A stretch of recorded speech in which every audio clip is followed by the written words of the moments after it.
Hello everyone, welcome to the SDGs Lead, which is a series of conversations with prominent sustainability and eco-activists worldwide.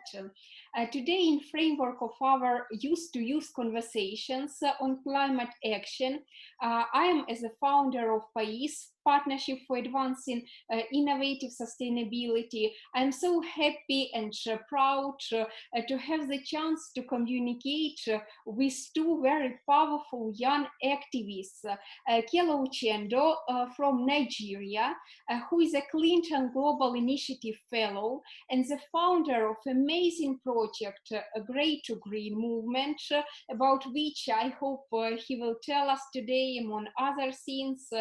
He's also the campaign coordinator for Mock COP26. It's a deep honor, and also I'm so pleased to introduce Anju Dhakal from Nepal. She's pursuing her master's degree in environmental studies in the Central Department of Environmental Science, Tribhuvan University of Nepal. It's a really deep honor. She is also the member of Land Our Future movement and being very passionate about wildlife management, restoration ecology, nature photography. Really deep honor and pleasure. So here, three of us from Nigeria, from Nepal, from Ukraine, and today we will talk a bit about youth activism, the role of youth in contributing to climate action and to undertaking the steps to save our planet. To begin with, let me ask you both, how do you perceive innovative sustainability?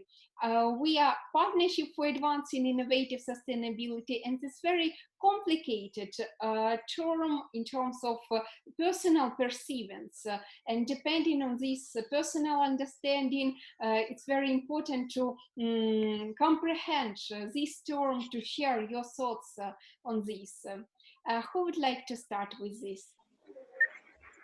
Okay, I can go first. Okay. Thank you very much, Karina, for having me on this call, and thank you to Anju for making our time to join. Um, to respond to your question, the question is how do we view innovative sustainability, right? Yeah, how do Did you I get that? perceive Yes. it? Okay. I think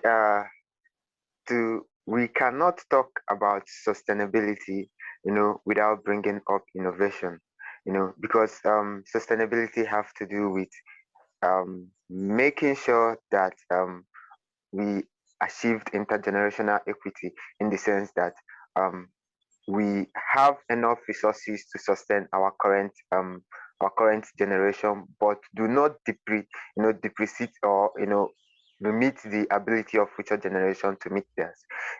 And looking at how the trajectory of world economic growth and how we tend to go about business as usual, starting from the pre-industrial time, we find out there is a dire need for us to change how we've understood what growth mean in the past. We've grown, the world economy have grown, over the years, but now we've seen that the growth in the economic growth, is rooted in unsustainable means, in fossil fuels and other activities that is unsustainable.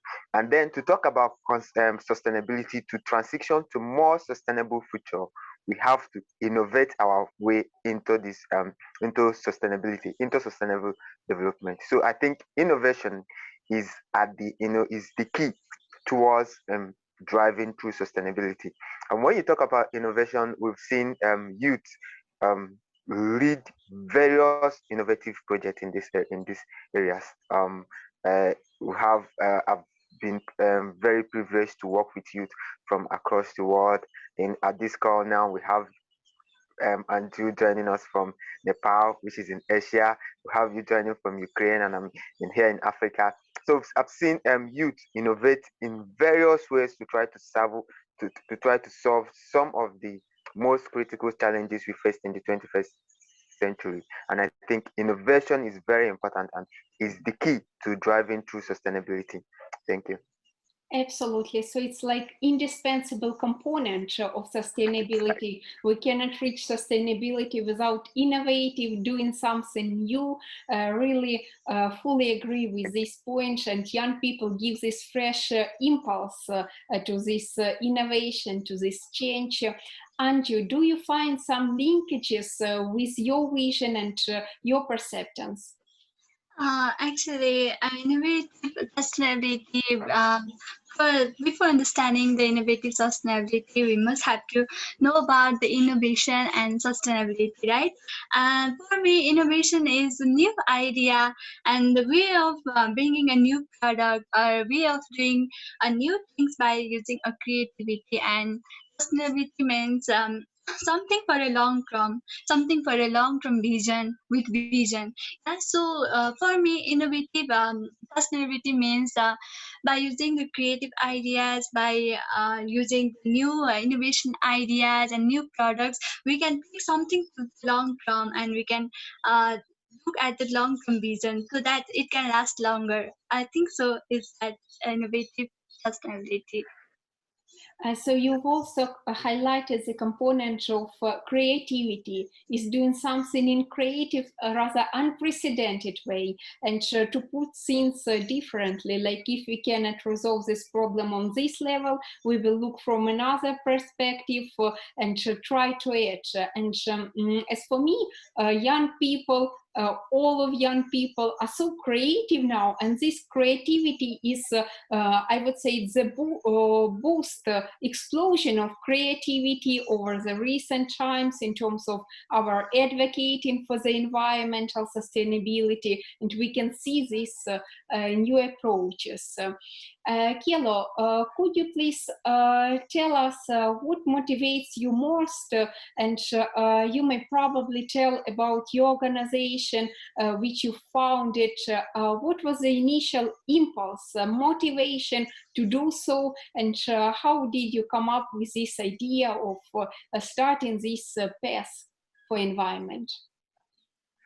Okay, I think my first call to awakening was in 2016. I was in the Niger Delta region of Nigeria, and then we are witnessing, a rise in acidic rainfall. Acidic rainfall, a rainfall that have a pH value that is acidic, and it was intriguing. I wanted to find out why is this so. In other parts of the country, is not so, but in the Niger Delta region, which is the region where the oil exploration is being carried out, are witnessing a rise in acidic rainfall. It was my quest to find out why. I started reading peer-reviewed journals, started researching, and I found out that the rise in acidic rainfall is directly connected to, is as a result of the oil exploration in that region. That was the first part. But doing my, research, I also find out that it's not just the rainfall that is being acidifying.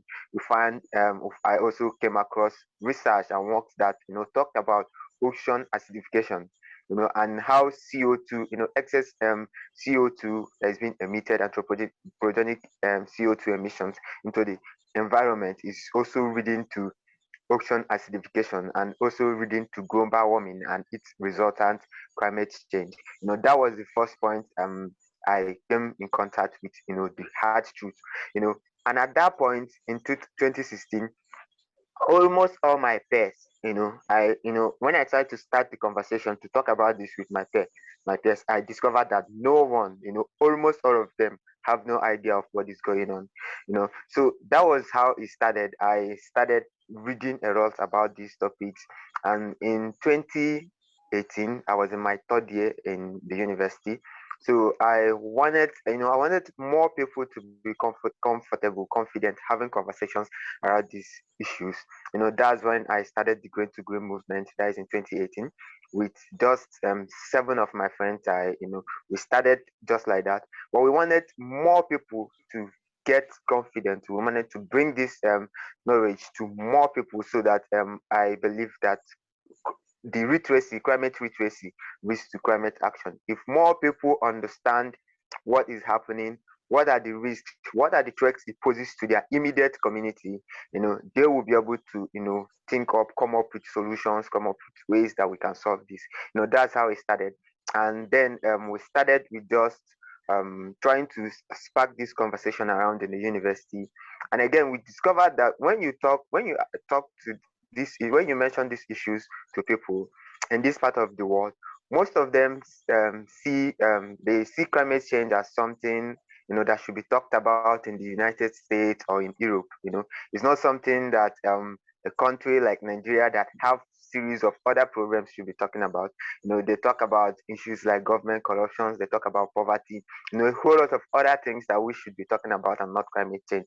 And I wanted to change that narrative. I try to make them understand that climate change is a multiplier of many threats.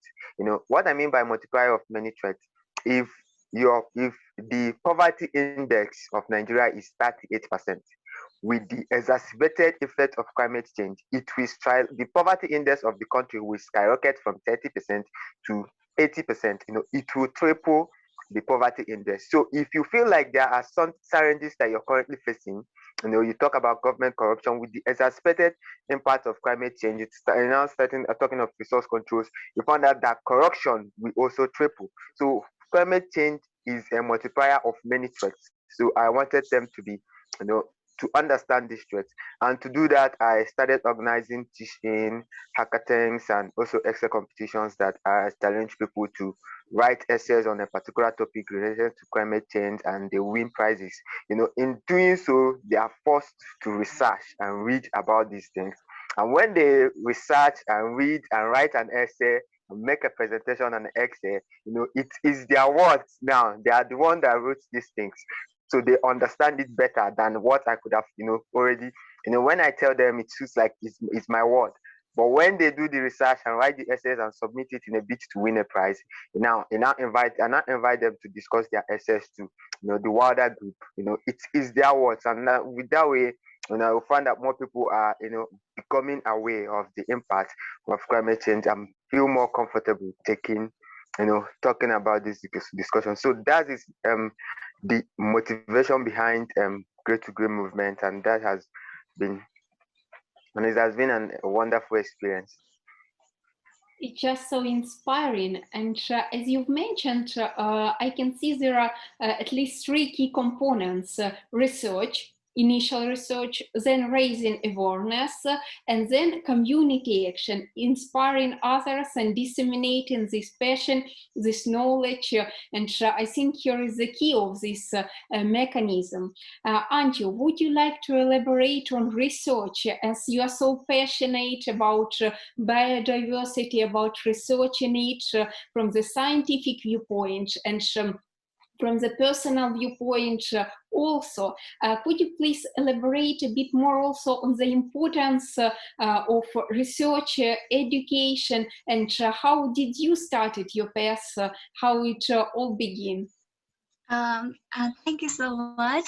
Actually, I'm always a nature lover. I always love to capture the nature, birds, yeah, and because of this, my passion, I was driven to study the environmental science, and I studied studying environmental science in bachelor's, and now I'm in master's. And I have been always wondering how beautiful nature can be and why people don't understand about it. Actually, everybody live in an environment, yeah, and everybody we live in the nature, but we don't know about what's going on in the nature, what around us. We are not exploring them. Many people don't even know about the climate change, what has been going on, what is happening, and they don't know. And what my vision is to make understand about the climate and make understand about the environment to all the people.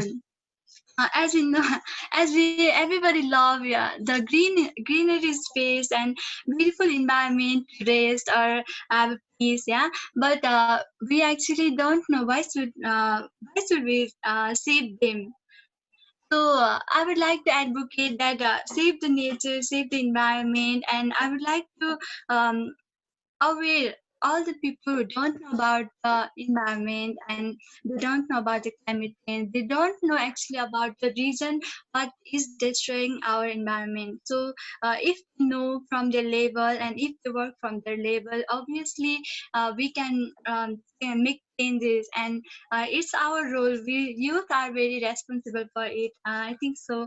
And this is all about my journey. And talking about the wildlife and biodiversity, they are the beautiful, beautiful species all of the nature, precious all of the country. Yeah, and we must have not to uh, destroy them or do not disturb them, because we must live together in the nature, because they also have the home in the nature and we also have home in the nature. So like family and our interface, the human and wild interface also, we can manage it and we can live together.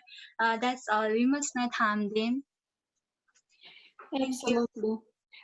Thank you for your point. As evidently appreciating the nature that we have around us and understanding that we are part of it. It's not like nature goes alone and humans go alone. Only together as we are part of the unique ecosystem. And from this perspective, I would like to move toward this concept of partnership, because partnership can be seen on different levels, not the least between universities, social enterprises, people, community, other business institutions, government, but also international.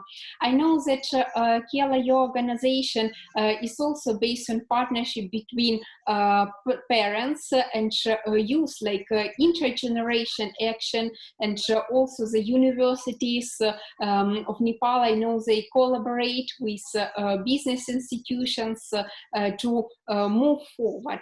What do you think the partnership, the role of this partnership, and how we can foster this partnership overall? It's a question to you both. Okay. Thank you very much, Karina. I think partnership is, a very important topic. If you look at the 17 SDGs, the 17 Sustainable Development Goals, you find out that the last and 17th one is partnership for the goals. It means that what this means is that it is impossible. It is impossible to achieve any of the SDGs, without partnership. And if you talk about partnership, you talk about partnership across different sectors. It can be partnership between government and civil society. It can also be partnership between industry and academia. One of the areas I've tried to work lately here in Nigeria is, to try to foster collaborations between the four strata of the environment, which is we have the government, we have the academia, we have the community, which are the people, and then we have the industry. In Nigeria, there has been a huge mismatch between these four strata of the environment. So fostering partnership, collaboration between these two entities, it's very important. And if you look at also multilateral partnership, partnership across international partnership, between countries, you can talk of maybe countries in the global north and countries in the global south. You find out that partnership between the poorer countries and the richer countries can also foster, sustainability. It can be technology transfer partnership that includes technology transfer, and there is a huge opportunity around the scope of partnership, because one thing I've discovered lately, or I'm doing the course of my work, is that we as an individual or as an entity, we might not know all the answers or all the solutions to a particular issue or particular problem. But by bringing your knowledge or your resources, and merging it up with, the resources or the knowledge of, other, organization, it can be a country, it can be a sector. You find out that merging these experiences, these resources, you find that you'll be able to catalyze action, you'll be able to drive and ramp up actions.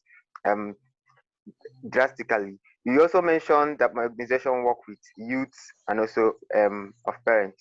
And also, one thing I've seen is that if you look at intergenerational collaboration, and that's one thing, one area I'm also very interested in. I found out that you look at the youth movement, found out that the youth they are innovative, they have they have the energy. Then if you look at the parents movement, the parents climate movement, found out that the parents, they are well connected, they have experience. I work with the parent climate movement, and when you see, I will be in a call and you have a lawyer with 20 or 30 years experience you have, but in the youth movement, it's not like that. It's just youths that are dedicated, that are ambitious, that have the energy and the passion to act.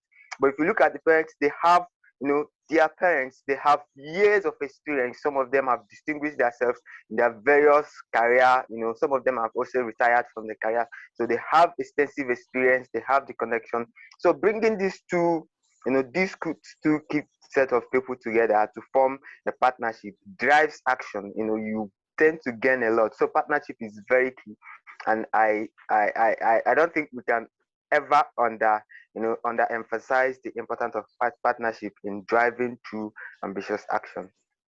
Thank you so much, Anju. Please, what is your vision on this? Actually, I would like to say, as we know, everybody, that with one hand we cannot clap, right? So, there needs a partnership. There is need of partnership in everything, because a single person can't be able to find out the solution, and single voice cannot be made in the large voice, because we need a partnership and we need the collaboration for everything. And talking about youth are the most energetic group of people, and they have the capacity to identify the grassroots level of the problem and what is going on. And another characteristics of youth is that can be actively involved in everything, every problem, and they are so versatile that their voice can be raised up and their voice can be listened if there is the unity in the strength. So partnership, as Kelo said, it is in the 17th SDGs goal, because it's very much important. We need partnership in everything. We ourselves need a partner for a happy life. So why not partnership for the better solution? That's it. Thank you. Absolutely. So this exchange of ideas, experience, two brains also work better. As you've mentioned regarding your metaphor, like brain metaphor also may complement this vision. So one person can take one step, but together we will make much more steps, and it's so great. In many countries, youth activists and activists from different generations may face with some challenges, not the least in some institutional barriers on how to be heard by the government, by other enterprises, as well as some awareness barriers also. Could you please elaborate a bit more about barriers and whether you have personally faced them and how to overcome these challenges on all the levels? What should be the priority, the initial priority? Anju, from the perspective of access to environmental studies, also probably you can say. Okay, thank you. I would like to start with the climate change effect. Talking about the effect, mostly most people who are economically weak, they are being highly affected. And talking about the Nepal, we know that women and children are highly affected by climate change. And while talking about the barriers, before talking about the barriers, I would like to talk something about what youth can do. And what youth can do is that main research research is the one we can find out what's the problem, and we can find out the research question, how it is happening, and what is the cause of this, and what might be happen in the near future. So research is most important for that. And in today's world, we have been going to the citizen science. That is, we need all the participatory, all the people, whether they are and going to the school, whether they are reading or whether they may be at the home, from every level of the people, we are what we are doing is that we can collect data, we can collect information and do the analysis. And this is the one what youth can do. And other thing is that we can involve in the mitigation activities, and they can conduct awareness and campaign programs. But while doing this, we can face the very much barriers, because I also know that, because of how I'll say that, for example, in a family members also, everybody, all the members will not have the same thoughts, same views, right? So in family members we have different views. Then while going outside, how the people can have the same view, uh, are getting my points? So all the perception of the people can be different. So to convince, it is very much harder, and this subject is very much challenging to convince them to what is the problem, what is this, and what is that, and they may deny, and that makes us very sad. And it is very much difficult to say about the fact it is this and it is like this, and it is very hard to convince the people. So for this, this is challenging. So from the individual level, most important thing is from the individual level, and the most important thing is about the attitude and behavior. When we have when we bring change in our attitude and behavior, it might be easy to convince the people about the problem and about the solution. They may quickly get that what we are saying. Otherwise, they may deny, and they may think that why these people are coming day by day for the survey, day by day to convince, yeah, and they might get irritated. But when they know themselves, then it might be easy to work. And so, what I would like to recommend is that from the counseling or saying something to the elder is the very far work. But when we teach the people or student from the small level, means from the student level, if they learn about if they learn and if they have the change in attitude and behavior from the small age, then it would be easier, because they may grow in the very beautiful path forward, and it may be easier to go after. We can generate lots of innovative and fruitful youth for the future. That is Actually, starting from the earliest age and enrooting this component, I personally think that we should enroot environmental studies to all the professions, all the fields, so people in the universities, in school, even in the kindergartens, start to understand these natural sciences, not rather in formal ways, but rather how to be as a patient lover of our nature. And then this ability will disseminate, as you mentioned, this faithfulness and surety that you are doing the right job, and it comes from inner kind of peace. Kela, what is your vision on this? How do you perceive these challenges? How to overcome them? Okay, let me talk a little bit about environmental literacy or climate education, as I would like to call it. I made an argument earlier that not on this call, that the need to include environmental literacy into the curriculum at all levels, will drive off climate action, because environmental studies should not be discipline specific. because to learn about environment, I have to study environment. I have to do environmental studies.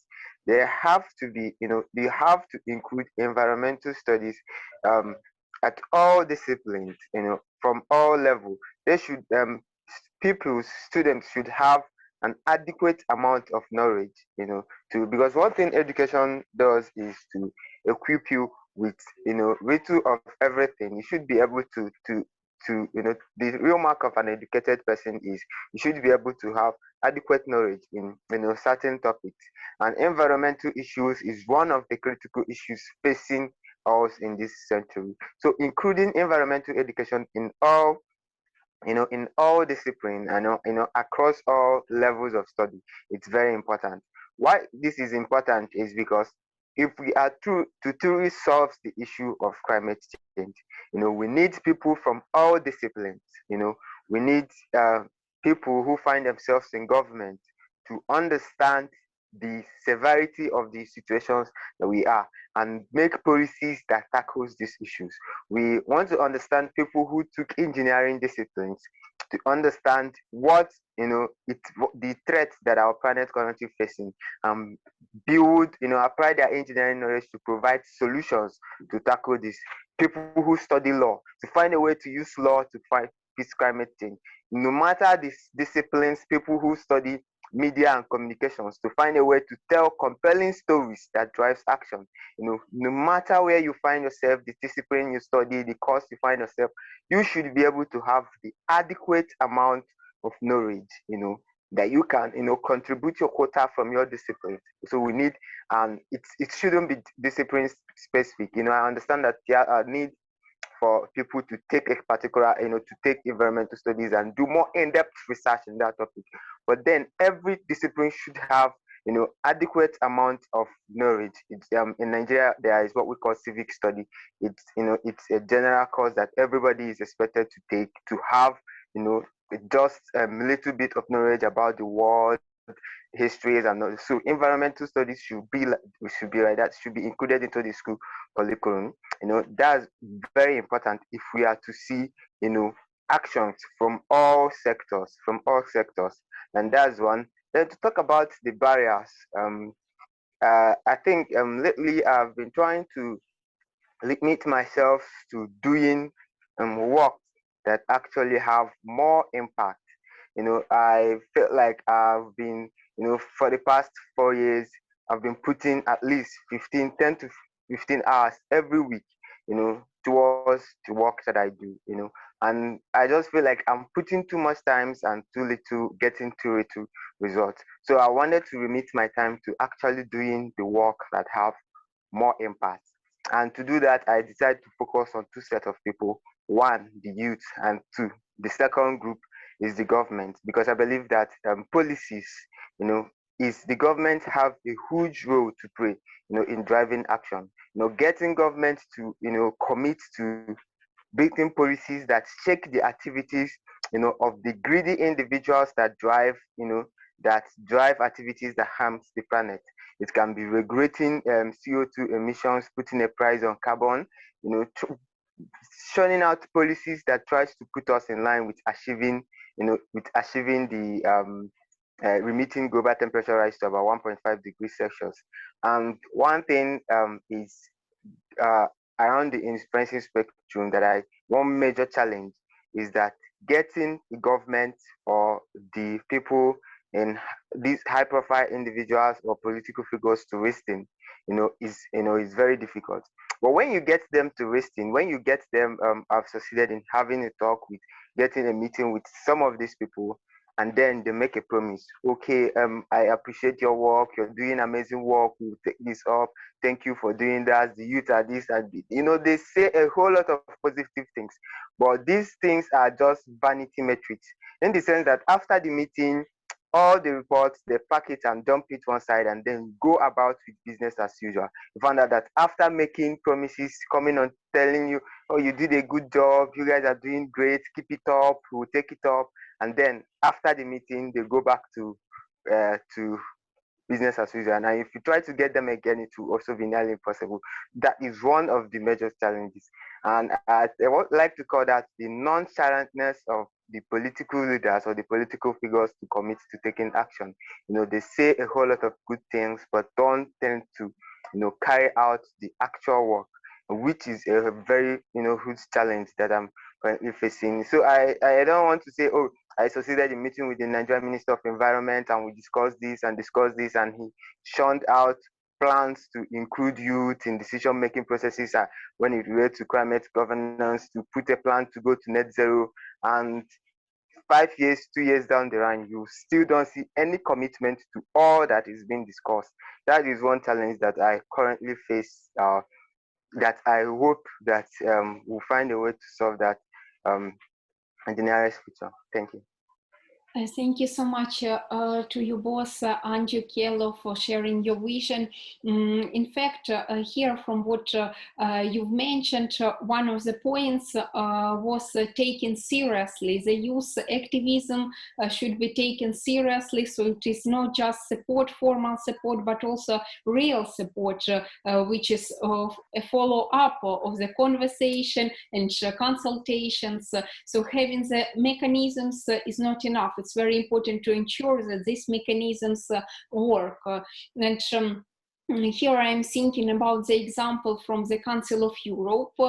There is a European Court of Human Rights where everyone from the 47 member states can submit an appeal, can submit a claim if under the national jurisdiction nothing happens. And what is noteworthy regarding the environmental issues, the recent pending case involves activists aged between 8 and 21 years old. And they have claimed that in their country, Portugal, the climate change has direct impacts on their health and other aspects. And if this case is considered, this decision will be the precedent for 47 member states, to be applied by the national courts on all the levels, which is very meaningful. So here we can see how 8 years old activists and very young activists, these limits are extended, how they can impact. And so this would be part of the legal practices as well. What is your vision on this? Whether do you feel that more and more young people are being engaged and even up to 10 years old, so active? Is this so positive sign for the future? Does this really accelerate our movement? How do you feel this? Okay, I can go. I think it's engaging children, and youths, have, a very huge impact, because we set a target to go net zero by 2050, and in 2050, the people who will be adults by then, are the children, of today, are the youth of today will be adults by then. Most of the people, most of the adults, most of the people at the helm of by 2050 would have been, too old to, or too old to understand, to, take action. But it is the children or the youth, it is their future, it is our future, or the future of the younger generation that is at stake. So engaging them, have a way of bringing this moral voice, morality into the decision-making process. It's more like you look at the predictions over the years, you found out that without cutting down your emission, we have, let's say we have about 600 gigatons of CO2 budget, and for a 50% chance of not exceeding 2 degrees Celsius. And we understood that, we found out that annually we emit around 30, on the average, around 30 gigatons annually. So if you divide 30 gigatons by the 600 gigaton of global carbon budgets that we currently have, we found out that we have around less than 15 years or so to depreciate our global carbon budget. And this is for a 50% chance of not exceeding the threshold. And once we exceed the threshold, we have to see what we call a tipping point, and the tipping point have the ability to trigger all tipping points. So bringing children, have a way of, bringing the moral voice, into the conversations. You look at that these are, it is their future that is at stake. Okay, so when you have them on the table, when you're making your promises or decisions, you find out, that you're making decisions that directly affect or impact the children or the younger generation now, because they have to bear the consequences.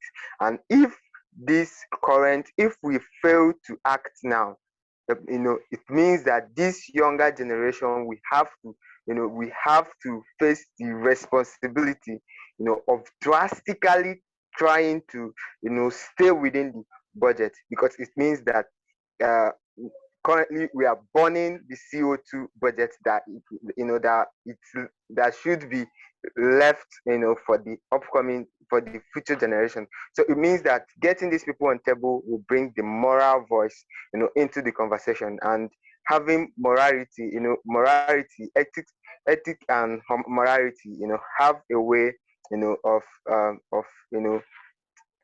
bringing about action that stems from, your deep moral values, and not from greed or from profit or from looking at what is the other country doing. But it looks like you're looking at the future of your children, and you have to make all the sacrifices for your children, just like parents do make sacrifices for their children. When readers bring children and youth to the table, they should see them as their children also, to understand that their future is what is at stake. And this helps, to inform the decisions, to inform the actions they are taking into consideration that these people are the people whose future is at stake. Thank you.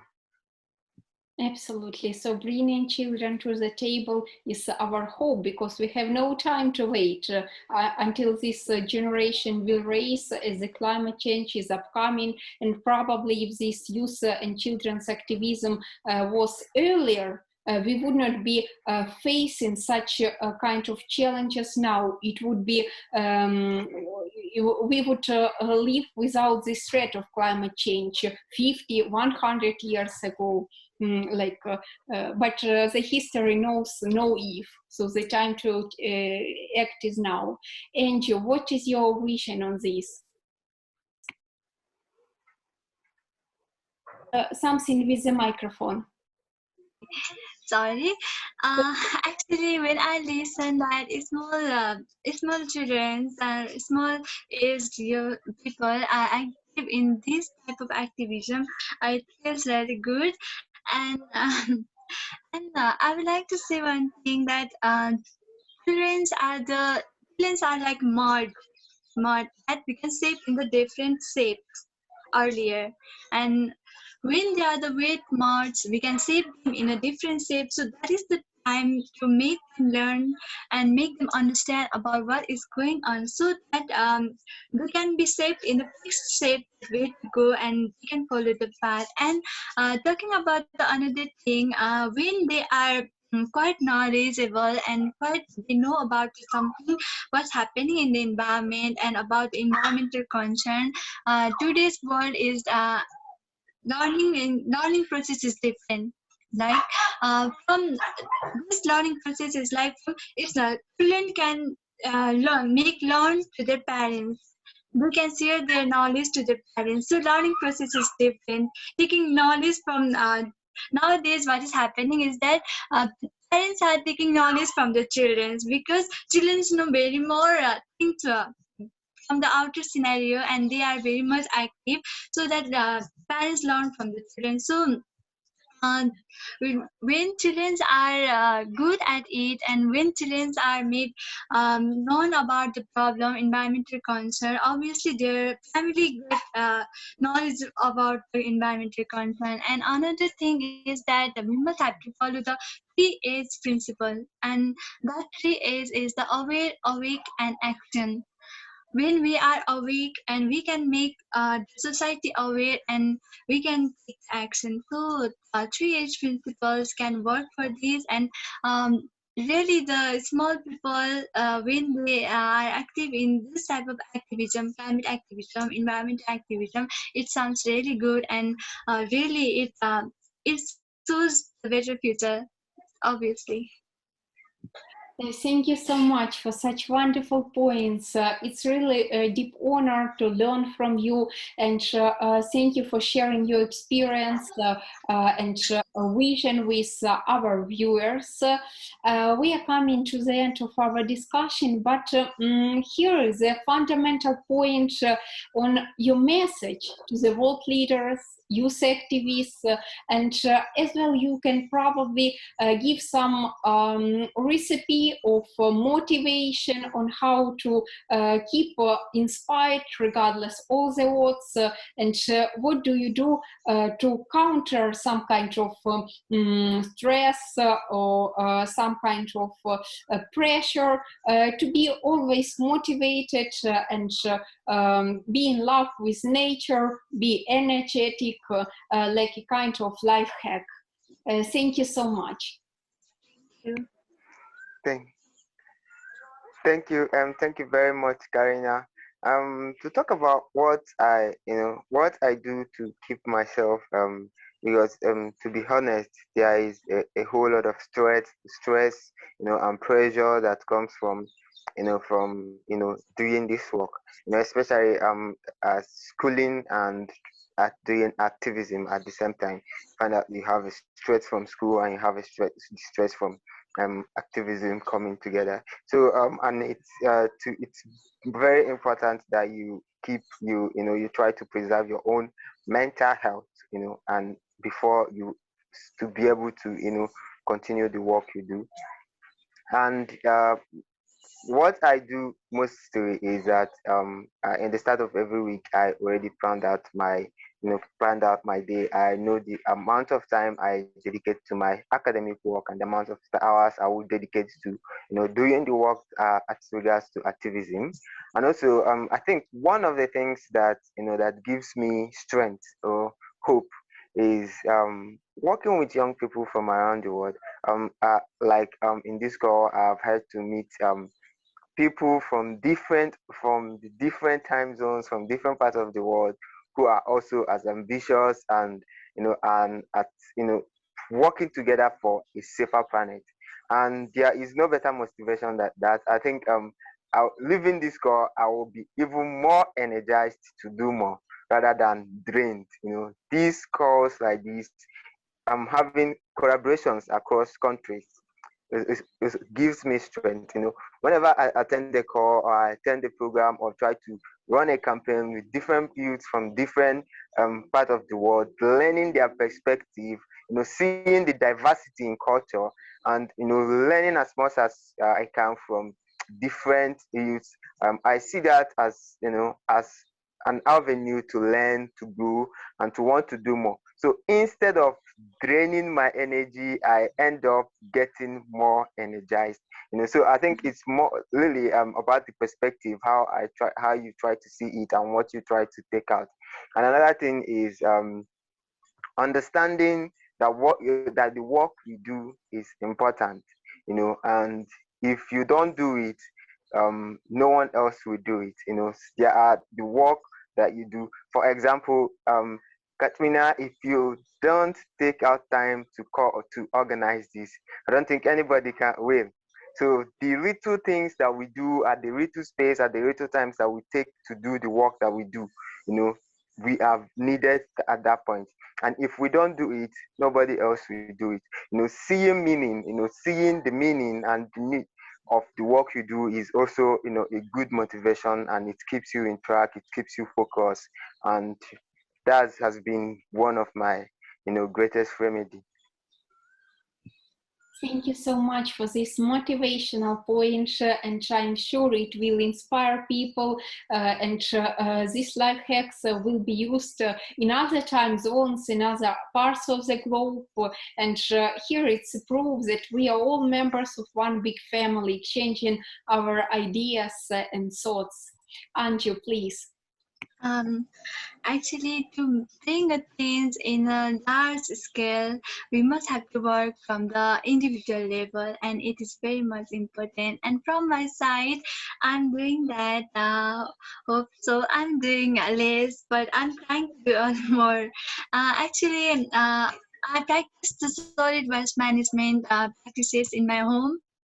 I I I myself distinguish waste with the category, and I have got different dustbins in my home, and I'm collecting and maintaining the waste with the useful purposes, or I'm separating, segregating the waste in my own way.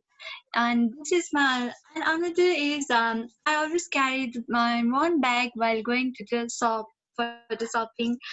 I carry my one bag. And other thing is I always activate the people for to plant the indoor plants in their home, and I always activate urban biodiversity for maintaining the urban biodiversity. And we also, our friend circle, we also organize the meeting and talk about what's going on and what might be the solutions every time. And we are working. How can we do something in the small scale?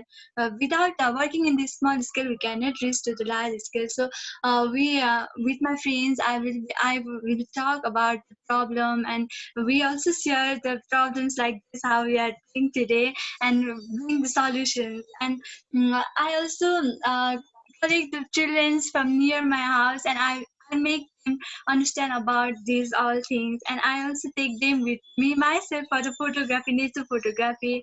I show them birds and make them know about this kingfisher, this is babbler, this is other, this is, yeah.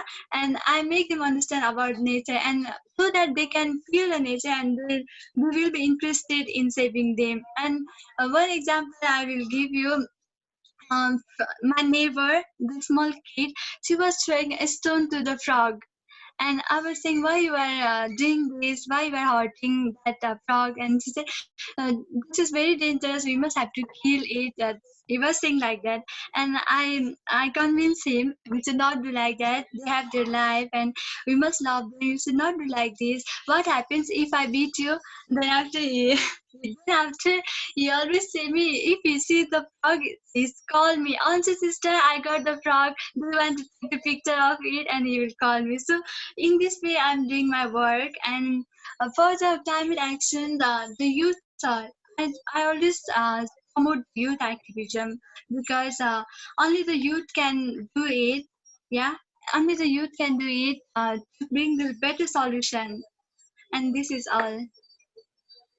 So excited and motivating. I hope one day we will have a kind of photo exhibition with photos from different parts of the globe to signify this youth-led activism. And I hope that we can be able to show you wonderful photos, and we will proceed with our partnership and cooperation. Thank you so much, Kelo, Anju. It was enormous honor. I am tremendously happy to know you and to be so inspired by what you do. Just keep up going, because you are doing it. What you are doing is amazing. Just proceed with it and disseminate this positive energy of change, motivation, environmental love to our planet further. So it will be from smaller steps, it will further turn into a global scale. But your projects are great scale and are amazing. Good luck with everything. Thank you Thank so you much. very much, Anna. Thank you very much.